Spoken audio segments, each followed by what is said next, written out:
This is House Corrections and Institutions. It is Wednesday, April 9th. It's our morning meeting, 9 o'clock meeting. We are starting the day talking about county budgets, but also how it pertains to county courthouses in terms of renovations or upgrades that need to happen. We have with us the president of the Vermont Association of County Judges, Joyce McKeeman. And we're just looking at the issue in a really broad scope in terms of when the courts unified their operations. There wasn't any discussion per se about who's responsible for what when it comes to the buildings. Our district courts, we know those are state-owned buildings. County courthouses are under the jurisdiction of the county and side judges when they establish the county budget. But whenever there's renovations or something pops up, if they need an elevator or they need power backup generators or an addition, they come to the legislature for state money, but they're not considered state buildings. So that's what we're looking at. We know that there is a process in statute that was put in statute around the middle of 2015 or thereabouts, in terms of what the process is for capital budget requests. So you have to go to the court administrator to make your request, and then they can include that request in the capital budget. So we just are spending some time understanding this issue. So I'm going to turn it over to you, Joyce, and if you could identify yourself for the record and weigh in on how you see it from the side judges world. So welcome. So thank you so much, and thank you, Chair Emmons, for extending us the courtesy to be able to be here this morning. I'm Joyce McKeeman. I'm an assistant judge in Orange County. I'm in my 4th term. We're elected to 4-year terms. I was first elected in 2010, which is right after the restructuring. So my real close experience with the interplay between the state and the counties is only after that big restructuring. And yes, the assistant judges, we have 28 independently elected assistant judges, 2 per county. And we have an association which advocates for our interests and also helps us provide training and various kinds of things. And I'm the president of that association. So that's who I am. I did listen to the testimony last week by Court Administrator Terry Corsones and by Chief of Finance Greg Mousley.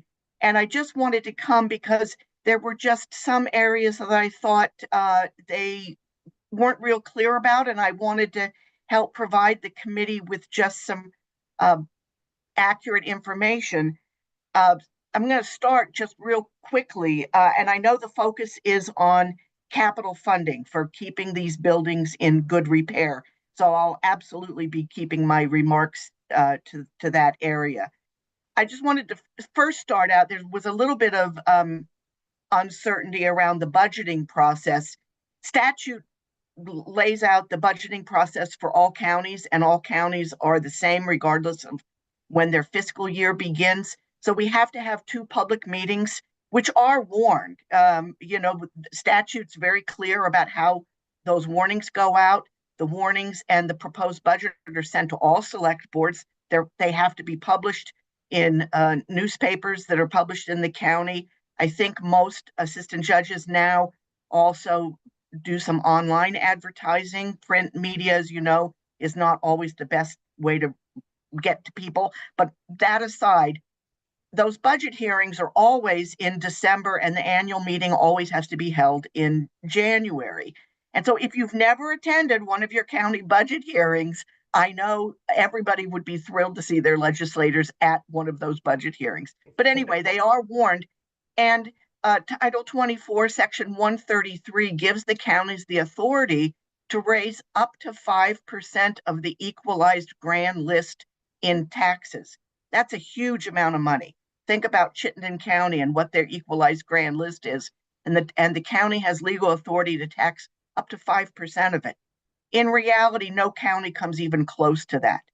So in Orange County, my little county of Orange, our tax rate this year is 1.1. So we're raising, 1 cent on the dollar of tax authority, but we could raise a lot of money.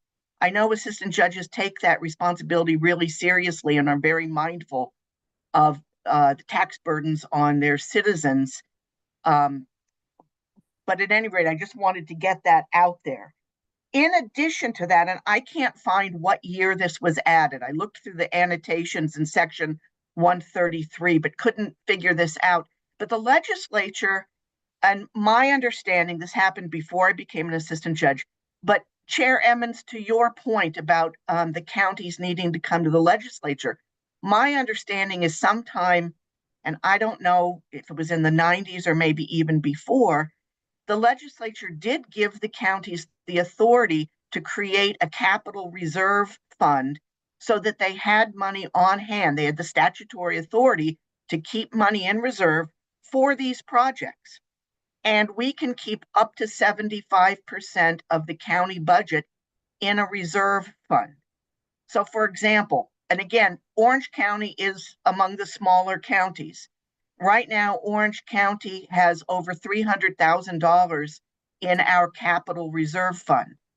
And we're at about 50% of what we could have. Now, that reserve fund is subject to a capital expenditure plan. So it's not as if the counties have the authority to just sock money away and just hang on to it forever. There has to be a plan for that. They need a new roof or whatever. I will say, after, and I'm going to talk about this in a minute, after the experience of the flooding in 2023, which flooded the Washington County Courthouse, these these extreme climate events, especially flooding, really are a threat in a lot of places that we might not have thought of them being threatened before. So for example, my courthouse, which was built in 1847 in Chelsea, is about 10 yards from a brook, which did not flood in 2023, but we're very close to a brook that easily could overflow. And so the amount of money that we have in our capital reserve fund, I feel very comfortable knowing that if something happened, we've got the funds on hand to respond quickly to a capital, to an emergency like that. So I just wanted to let the committee know, because it seemed as if Terry and Greg weren't aware of that. And I, in advance of appearing here this morning, I tried to poll all of my colleagues to find out where they stand in terms of their capital reserve fund. I think Chittenden County has the largest amount in reserve, which is $700,000. Most counties have anywhere, sort of 30 to maybe 50% of the maximum in reserve.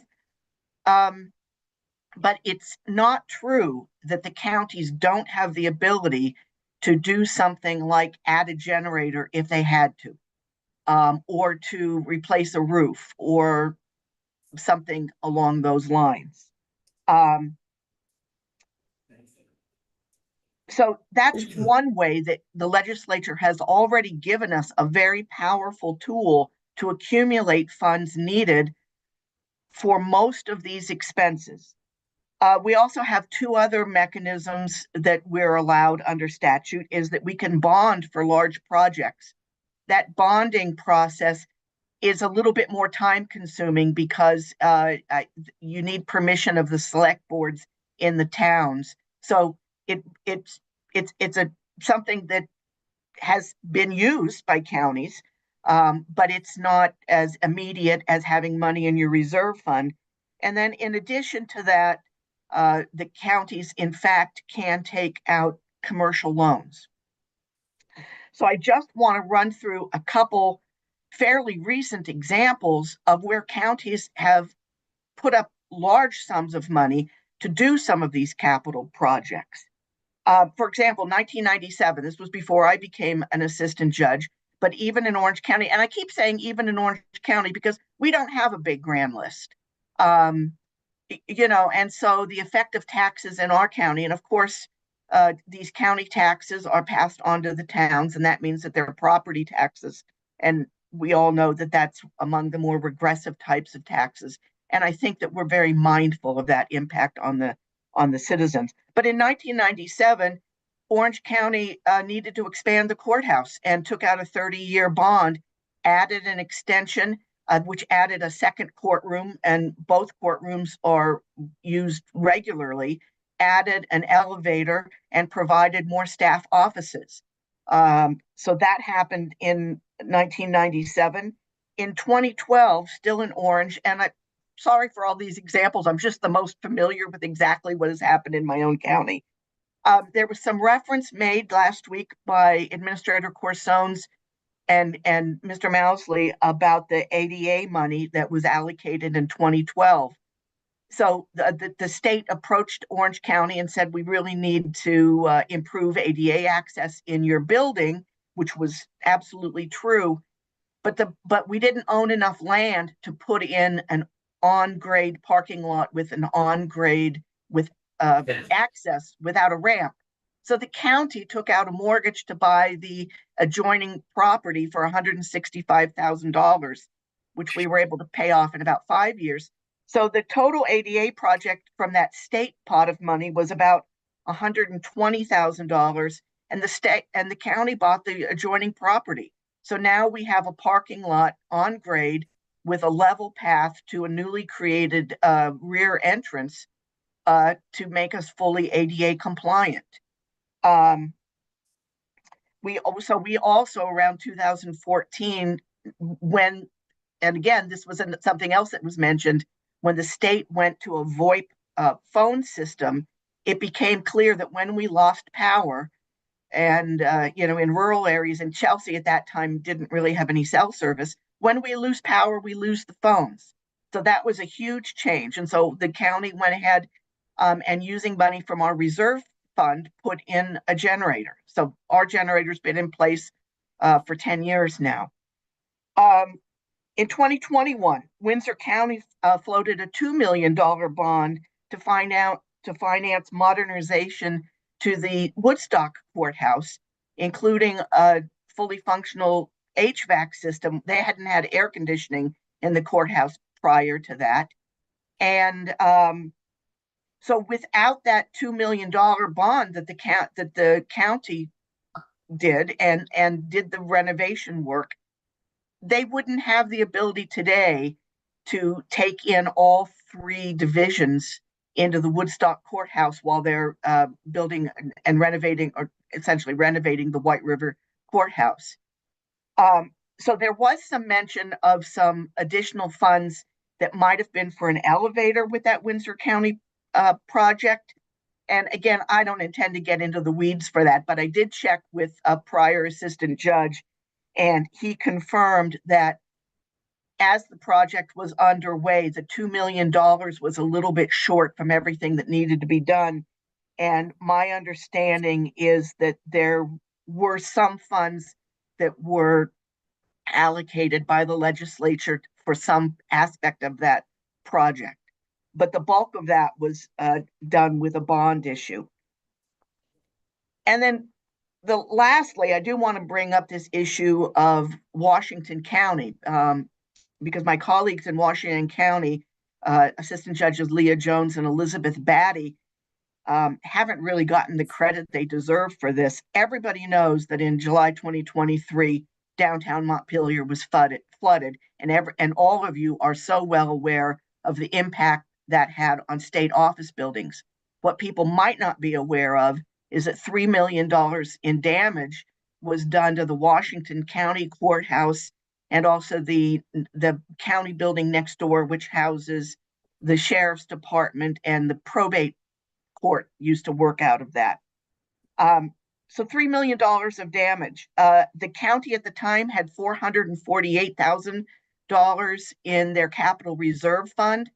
That went immediately to try to get the water out of the basement, and that immediate need to and that everybody was scrambling in those weeks after the flood. Um, Insurance money and FEMA money have mostly made the county whole. They have not gotten the full amount of FEMA money, and they're resigned to the fact they still might not get all of it. And they had to take out an $800,000 commercial loan as a bridge because FEMA was quite slow. So the county, without any money from the judiciary, without coming to the legislature, was able to remediate the flood damage, move the HVAC system and the boiler and all of that above grade so it won't flood again. And, unlike state office buildings where we have BGS to come in and manage a big project like that, the two assistant judges, they are it. And I just want to give a shout out to my colleagues because they worked 24/7 for weeks and weeks and weeks to get that courthouse back up and operational. And it opened again, fully functional in April last year. So it's not accurate to say that the counties come to the legislature often for needs. I will say, in reality, it is true that historically there have been some counties, and Essex is one of them, because I know that there's a recent appropriation for the Essex County Courthouse in Guildhall. For decades, the two assistant judges in Essex County were very, very conservative fiscal stewards and did not want to raise the money that they could have raised to keep that building in good repair. So in the last election, which was 2022 for us, two new assistant judges were elected, and they are trying to make up for decades of neglect, really, in their courthouse to try to bring that up to standard. And so it's long been acknowledged that the Essex County Courthouse was way behind the curve. So I just want to say that since I've been an assistant judge, I've seen that the quality and the dedication of assistant judges has really changed from what maybe some people think of assistant judges. We're well aware that we need a good, strong working partnership with the judiciary. We need to have buildings that are in good repair and suited for 21st century technology needs.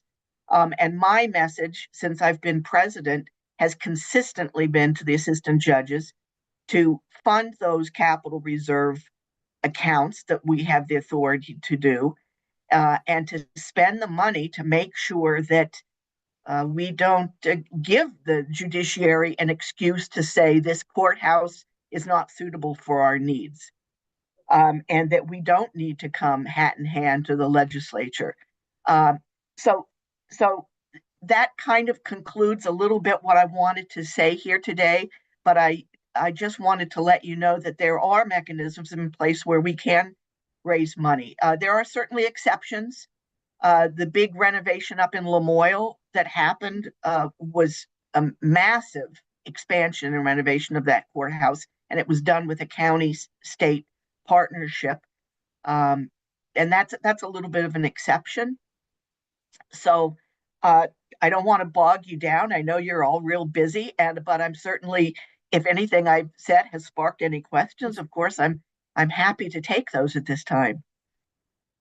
Well, Joyce, I really appreciate your testimony. I think it's very helpful to the committee. Mm-hmm. And I'm just wondering, do you think that side judges know that if they don't put enough money in their capital reserve fund, or if they don't, in order to set up their capital reserve fund, they really need to have a capital plan in place, right, in order to do that? Is there a feeling, do you think, that, well, the state will bail us out if we don't put in enough money in our reserve fund, or if we don't have an accurate capital plan? Do you think there's a feeling that we can always go to the state? No, I don't at all. Frankly, I really think that the assistant judges now, and again, Essex is a little bit of an outlier, for the reasons I've outlined. No, I think that assistant judges are really clear that they need to step up. And my message, I mean, I was interested in some of the discussion that I heard from Terry and Greg last week about generators. So my message in the next few weeks to the assistant judges where there aren't generators at county or in courthouses is going to be, you've got money in your accounts.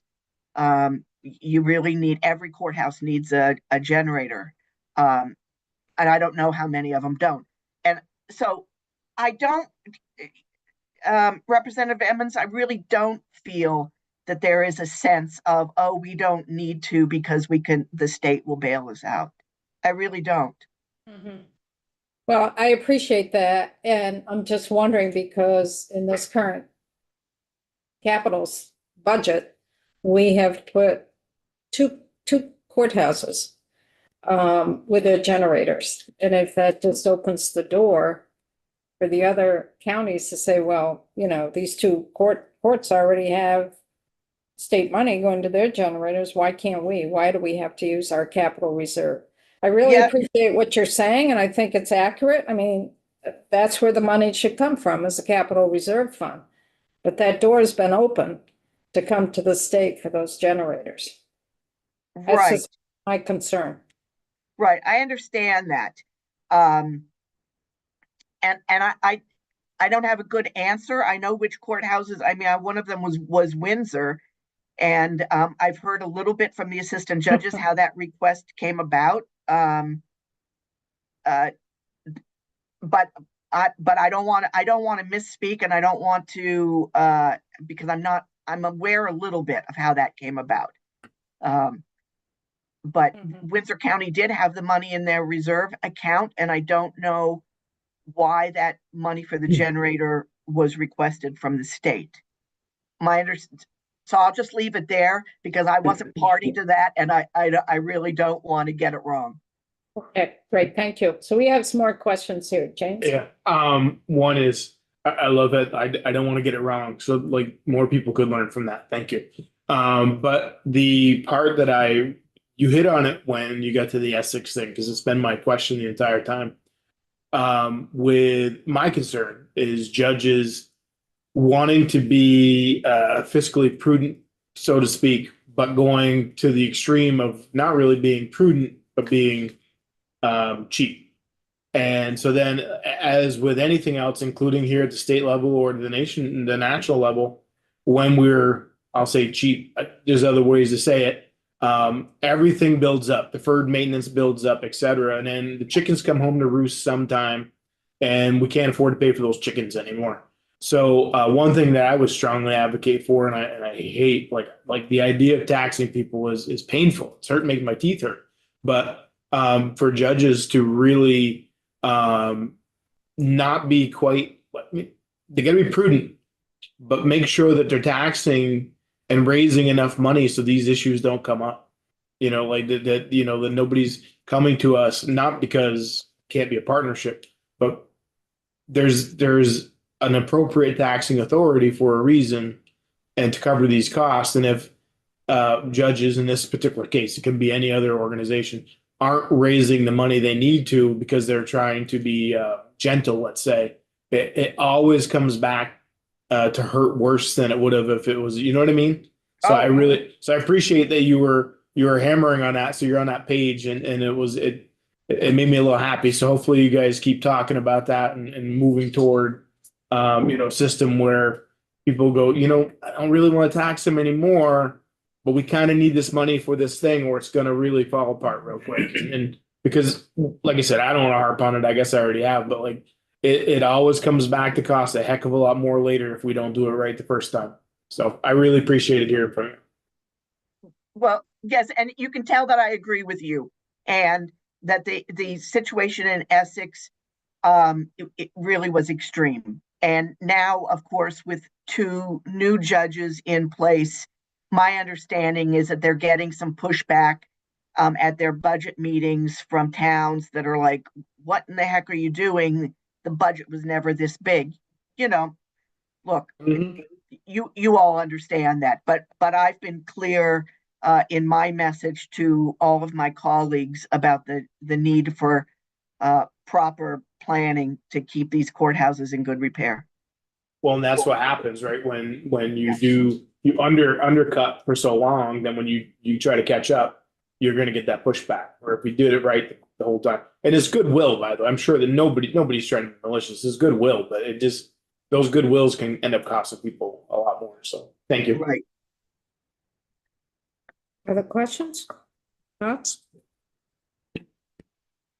I appreciate the clarification on the county's tax raising authority or capacity, but it still doesn't answer the question, whereby the state owns some courthouses that they're responsible for it, and the counties are paying to maintain courthouses that are almost 100% state function. So it seems like there are inequities on how the courthouse maintenance is paid for. So Joyce, on that vein, for those areas where there's your county courthouse and there's state functions, what agreements are made between the side judges and the state in terms of such things as the maintenance, ongoing maintenance of the building, daily cleaning of the building, supplies that occur? You need a lot of paper, you need you're paying out for, well, the sheriffs who are the security, I'm assuming the state pays for that. Correct. But there's general day-to-day upkeep of the building. And how is that negotiated between the county and the state? Who pays for all of that? That's all county responsibility. So the counties are responsible for all of the maintenance, day-to-day maintenance and long-term maintenance, so everything. So for example, when COVID hit and it became clear that in order to have a fully functioning judicial system, we needed courthouses with HVAC systems that were sufficient that people could work in safely. So that threw a wrench into everything. So, for example, in Orange, we had an HVAC system that was put in, as I mentioned, in that bond issue in '97. We had a system. We learned it had never been functioning quite correctly. When the need for, when we all became much more aware of airflow and air turnover and all of those kinds of things. And there was ARPA money available for some of that. So even in my own courthouse, some upgrades to that system, small, relatively small. But day to day, you're right. All of the supplies that are needed, all of that is county owned. And the statute in 2010, the agreement is that whatever the county was providing it as of the restructuring in 2010, we need to continue supplying.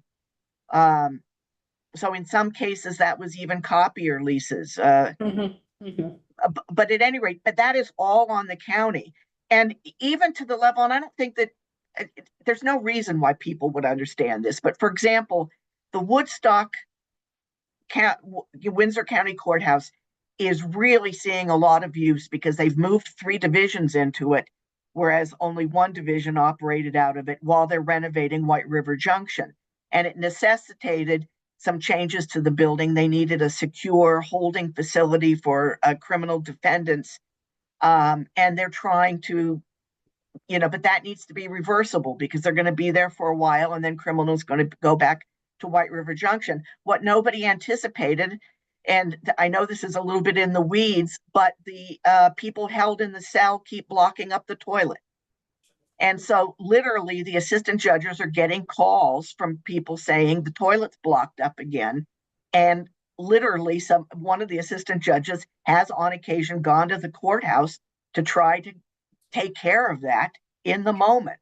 But the responsibility for finding a plumber or an electrician for anything that comes up is a county responsibility. Snow shoveling, snow plowing, making sure the steps are safe. That's all county responsibility. None of that falls on the state. And what does happen occasionally is, and and I'll just be really frank. You know, it's kind of a landlord tenant situation. We have tenants that don't pay any rent, but do come to us to say we need this or that. And a lot of times those are completely legitimate concerns. I think the request for generators are completely legitimate given the reliance on electronics now. I don't think that's my personal opinion. I don't think that there's any question about that. But court staff sometimes, some of the court clerks sometimes will come and say, you really need to be doing X, Y, or Z. And there can be a little bit of friction about, is that something the judiciary really needs? So maybe they should pay for that, or is that something that really is a county responsibility? And I'll just give you again, I keep bringing up Orange just because that's what I know so well. That the judiciary, for security reasons, would like there to be a card reader system for the exterior doors and for all the interior lock doors in our courthouse. That's something that they would like to have done for a security reason. Right now, we have door locks, we have all kinds of things. It's not secure, and the judiciary has come through and said they'll pay for that. They didn't ask us to pay for that. They identified a need and they said, no, we just want permission to come in and do it. We're like, we're fine if you want to come in and do that. But if they said, you really need to provide, I don't know, because we've got everything, something, we would have done that. We even went so far because if anybody's ever been to Chelsea, it's a little bit in the middle of nowhere. And when EC Fiber, which was the broadband rollout in our part of the state, was coming through with fiber optics, the assistant judges said, this is crazy. We need to have fiber optic cable running to the courthouse. And we investigated that on our own, and we were willing to pay for that.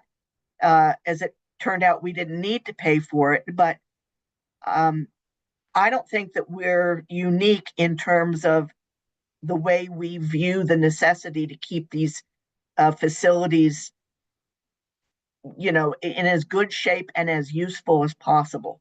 I appreciate that. We do have a couple more questions here. Troy and then Kevin. James was in there. Oh, all right. Yeah. I didn't see that. First of all, I got my orange Gatorade in solidarity with Orange County.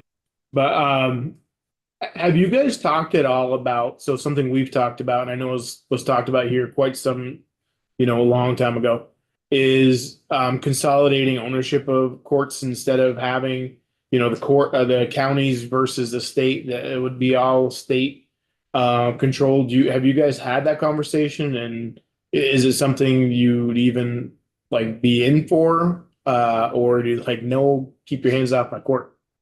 I would not be in favor of that. I have to admit, it hasn't come up for discussion among all the assistant judges. I know that in whatever year it happened, and it happened before I was an assistant judge, seems like the assistant judges in Caledonia County were happy to sell their county courthouse to the state for $1.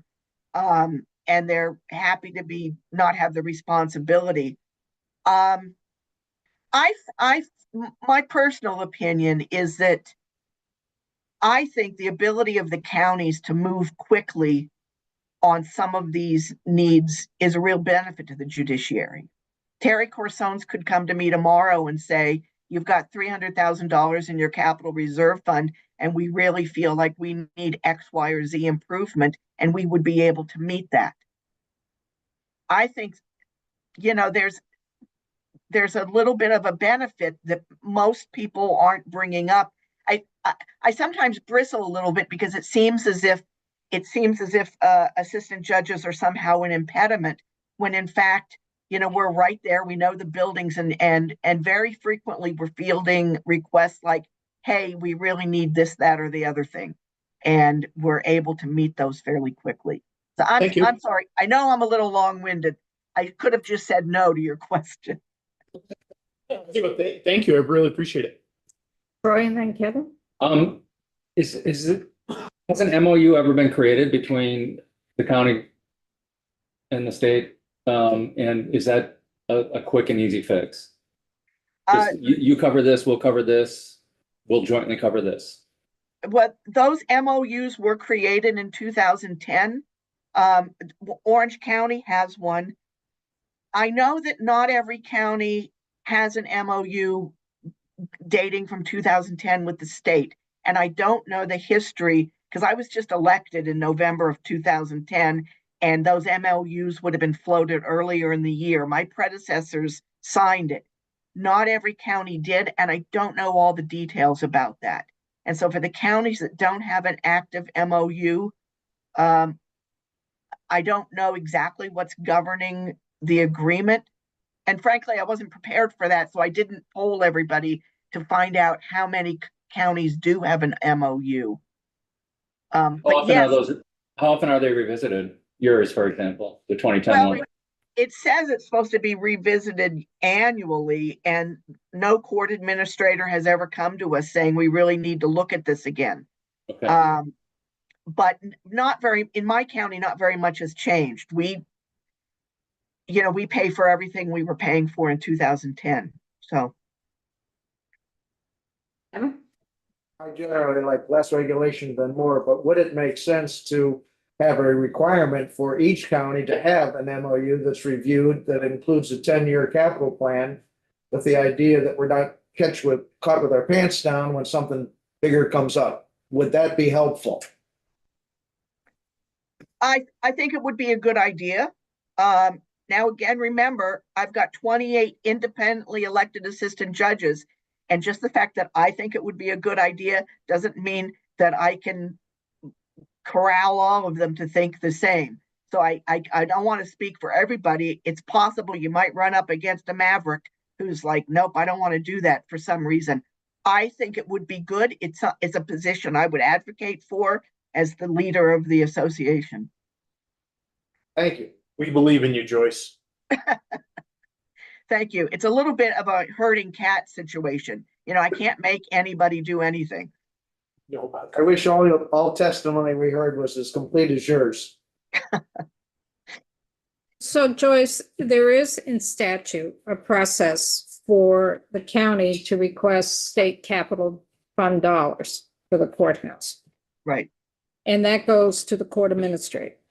And would it be worth it? There's some requirements, some criteria that the court administrator needs to evaluate. And some of that is that the funding request relates to an emergency.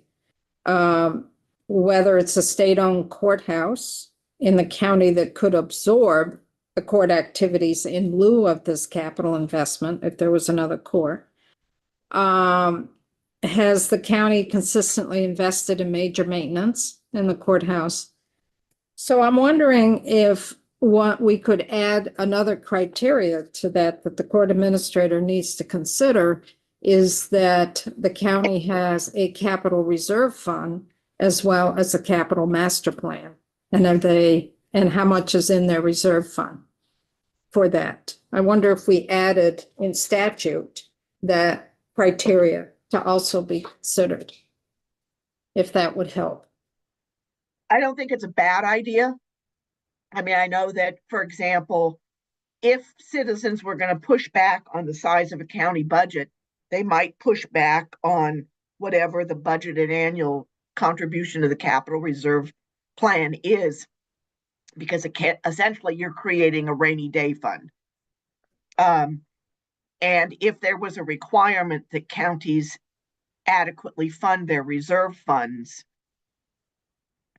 it would, I think, make it more incumbent on the judges to do that adequately, and provide them some ballast against if there was public pushback on that. I don't think that that's a bad idea.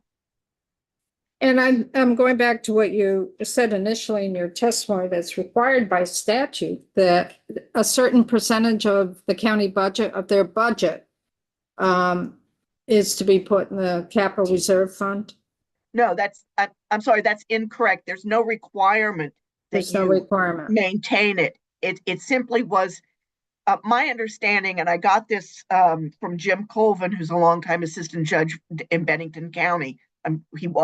He's deceased now, but my understanding is that this capital reserve fund creation was this legislative fix to have something instead of coming to the legislature for these needs. But I can't hang my hat on much more than I believe that that's what I was told by Jim. So, but there is no requirement. Yeah, There's no requirement. There's nothing in statute that requires that. no. I think what was happening here is we were working in this committee back around 2008, 2009, a process for what side judges had to go through for capital infrastructure, because it was really, this was before the court operations unified. And we really tried to deal with it. I'm wondering if Jim wasn't referring, we passed the bill out of committee, but it did not go any further. And I remember we did talk about reserve funds, and we did talk about being able to go out to bond, being able to take out a commercial loan, that there were tools that side judges could use. And I'm wondering if Jim may have been referring to that piece of legislation that never became law. I don't know. Obviously, I can only speculate. Yeah. I will say one more thing is I was a little bit surprised in 2012 when we needed to buy that adjoining property to leverage the state's ADA money. I thought we had to come to the legislature and get permission to take out a mortgage. And I had my local representative at the time ready to introduce that, to give us the permission to get the mortgage. And she said Ledge Council came back and said they couldn't find any requirement that permission for a mortgage had to be given by the legislature. And I hung my hat on what Ledge Council had to say, and we went ahead and took the mortgage, which was great because it was going to really slow the process down a lot if we had to get that approval. So, yeah, so the ability to take those loans really gives counties even more flexibility. So I got some more questions here. How many counties have a reserve fund? Do you know? They all have something. They all have something. Even Essex County told me that right now they have about $48,000. That's 13% of the maximum they could have. And the maximum that they can have is how much? 75% of their of budget. their budget. Okay. Is there a way that we could get the amount in each of the counties' reserve fund? Yes, I absolutely could get that information from each of the counties. Remember, county budgets are public documents, and this information about how much is in a fund, those are publicly available financial statements. But I absolutely can get that from everybody. That would be helpful. Okay, I'm That would be happy to helpful. do that. So the other question that I have that's rattling around in my brain, and please help me clarify this. I remember there were conversations in this committee and with the Senate in Chelsea about that land that was needed for the addition to the courthouse. And the state was involved in that. And I'm trying to remember, did the state actually allow you to purchase that, or did the state help you in purchasing that? Do you remember? Because I remember we talked about it a great deal. So in 1997, even though I was living in the same town in Orange County I still live in, I have to admit county government was not something that was on my radar screen. So in 97, when the assistant judges then would have had to have, I didn't know that they might have had to have bought a little bit of land to put that addition on. That's news to me. I didn't know that, but it's possible. And I don't know anything about the financing for that project. I'm embarrassed to say, but but when we needed, in 2012, when we needed a much larger parcel for the ADA project, we did that lickety split. I remember, and I think it was in 97, I remember it was a point of contention between the House and Senate when we were negotiating, and I think we might have purchased some of that adjoining property back in 97. The Yeah. state, I don't remember it clearly, but I remember there was something there where the state was being asked to help with that adjoining property for that. Well, And that would have been in 97. I have to say, I wouldn't be too surprised by that. Just given a little bit of, the history of assistant judgery in Orange County, it wouldn't surprise me that but I really don't know. Right, I don't know the specific, I don't remember the specifics, but I know it was discussed quite heavily between our two committees in the House and Senate. Kevin, I may have misunderstood, but I thought I heard you say that there's already statute in place that allows not the judiciary, but the county judges to levy up to 5% of the grand list.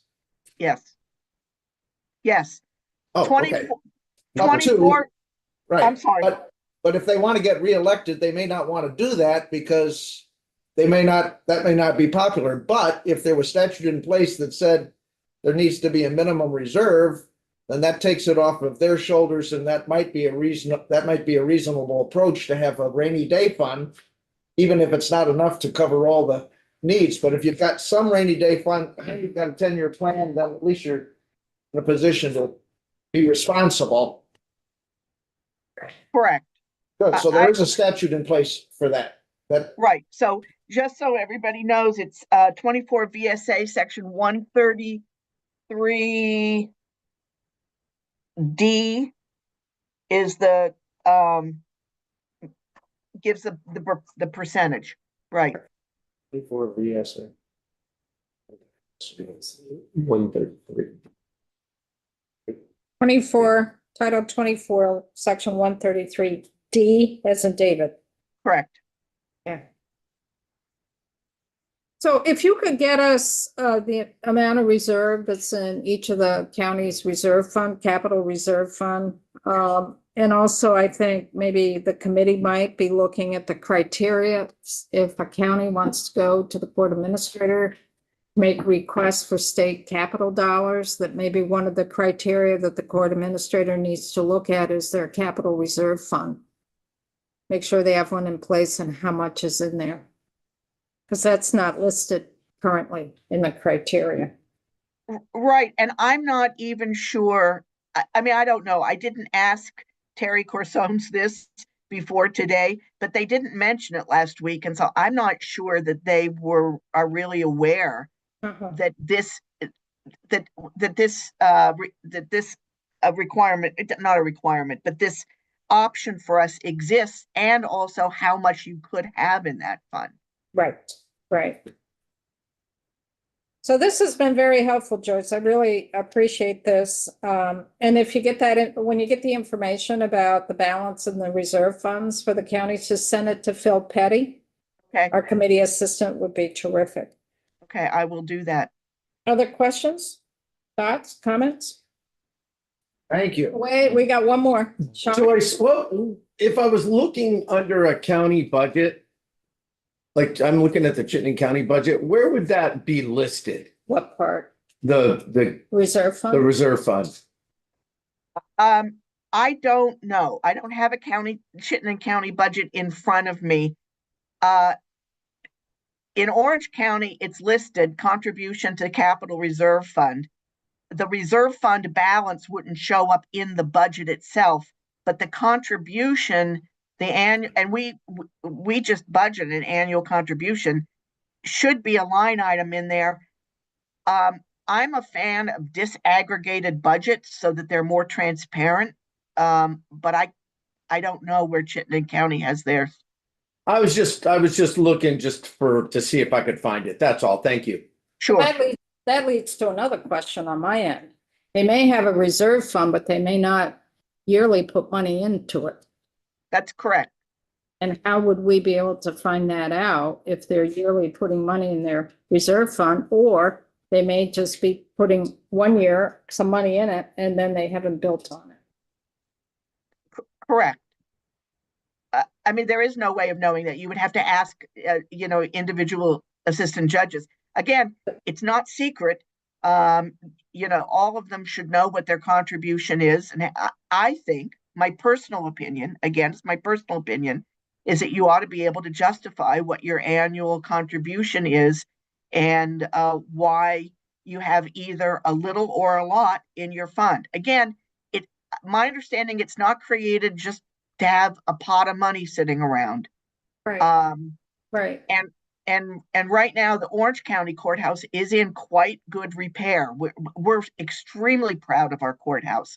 But I look at how close that brook is, and I look at what happened to Washington County, and I don't think that it is irresponsible to have money in case the worst happens. And because our boiler's in the cellar,